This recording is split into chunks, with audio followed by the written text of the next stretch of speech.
Hello and welcome to the Real Estate Regroup Show. I am your host, LJ Walker, a real estate investor helping you realize your dreams of owning a home or investing in one. Well, guys, I wanted to address something. It just came across my mind. You know, there's so much talk about financial freedom and how financial freedom equals happiness. Believe it or not, I'm actually questioning that. Because when people talk about financial freedom, oftentimes they're talking about becoming an entrepreneur. And they're talking about being an entrepreneur 24/7, meaning you have no job at all. Here's the thing. The reason why I'm questioning it is because as someone who is an entrepreneur, yes, I still have my job, but I'm realizing the happiness part where they're saying it's so easy. I haven't found it to be easy, and it's now 10 years. It'll be 10 years officially September of this year that I've been in business. During this time, I've been stressed out. I've dealt with trials and tribulations. It has not been easy, and it hasn't always been happy. But I'll tell you what does make me happy, though. I can't lie. After this amount of time, I'm happy when I see a check go in my account. No doubt about it. I'm happy that I'm able to stabilize communities. I'm happy that I'm able to make people homeowners. I'm happy that I'm able to provide roofs over people's heads. I'm happy about those things. I'm happy that I found two ways that are a lot easier when it comes to real estate investing, but they're not necessarily easy. I wouldn't necessarily say that. And the reason why I say that is because sometimes with what I do, there are still risks that are involved. Sometimes the risk is not necessarily or always dealing with a con artist, somebody who's going to rip you off, even though, yes, you have to be mindful of that. Sometimes it's dealing with people who are lazy, dealing with people who are late, dealing with people who don't process things properly, and that can actually cost money. Dealing with people who do a job that's incomplete, dealing with people who are slow. All of those things affect my business. And to a certain degree, they frustrate me. That part does not make me happy at all. You know, and then let's not forget, sometimes it's not the people. Sometimes the weather condition. When you're dealing with real estate, you're dealing with hurricanes sometimes. Sometimes you're dealing with floods. Sometimes you're dealing with fires. Sometimes the whole market can change for wherever it is that you choose to invest in. That's one of the reasons why I choose to invest in different places and not have everything all in one place. I know a lot of people promote, you know, buy closest to you. In some areas, in some ways, that is proper. That is good, a good recommendation. But after a while, you want to spread yourself out, because if one thing happens in one area, and you have all your properties in that area,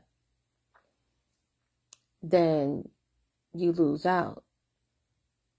So I'm not saying you have to have a home in all 52 states. I'm not saying that. I mean, sorry, 52, Lord, 50 states.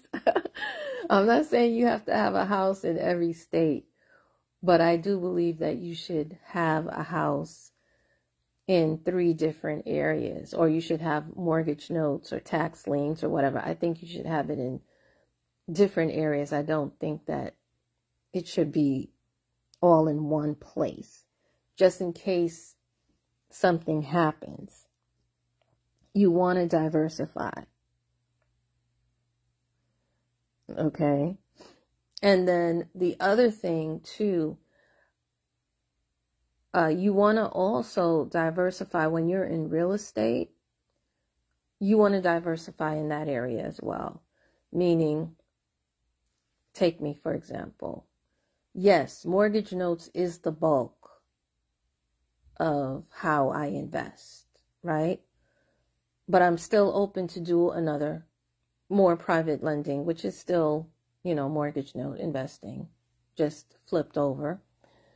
I am still a landlord, still an Airbnb host, still have a book written on real estate, and I plan on doing another book on real estate. I've been planning that for the longest time and haven't done it yet, but trust me, it's going to get done, especially now that we have AI. I have no excuse but to publish another book. However, here's the thing about it. Another reason why I'm diversified like that, and I don't mind it, is because sometimes certain things are seasonal. Like I'm finding that Airbnb hosting, travel nurse hosting, it's seasonal. The reason why it's seasonal for me is because where I live, it gets cold. We get snow.